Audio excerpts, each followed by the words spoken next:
عشان ايه؟ حلم العمر بالنسبة للبنت آه. هو ليلة العمر، آه. اللي هو حفل الزفاف، وان هي من وهي صغيره بتحلم انها تلبس الفستان الابيض فابيض، وصحابها يزفوها وترمي البوكيه ومش عارف ايه الجرب.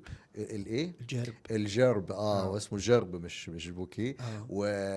وبتفضل طول حياتها بتحلم في المنطقه دي. اه. تمام. هل عمرك شفت مثلا انه في شاب حلم العمر بالنسبه له ان هو بيحلم بانه هيلبس البدله السوداء والبابيون وان هو صحابه حواليه اكيد، ما هو مش كل لا الناس لأن... زينا، اكيد لا في ناس، لانه هو عارف اكيد في ناس صحابه، طبيعيه. عارف صحابه بيعملوا ايه في الليله دي، فاكيد بيبقى مش يعني بالنسبه له كابوس، ده مش حلم انه يحلم اصحابه حاجه زي بيعملوا كده. ايه؟ بيروحوا ياكلوا في البوفيه. ايوه وبيحيوه. بيحيوه ايوه، في والتحيه دي اه. بتخوف كل واحد فينا. لا، بتخوف فاهم؟ مين؟ بتخوف اي شاب مفيش مقدم على تحيه الزواج. تخوف اي راجل، خلي لا بالك. لا الراجل ايوه ما يتجوزش كمل اصلا. كمل. ايوه ايوه.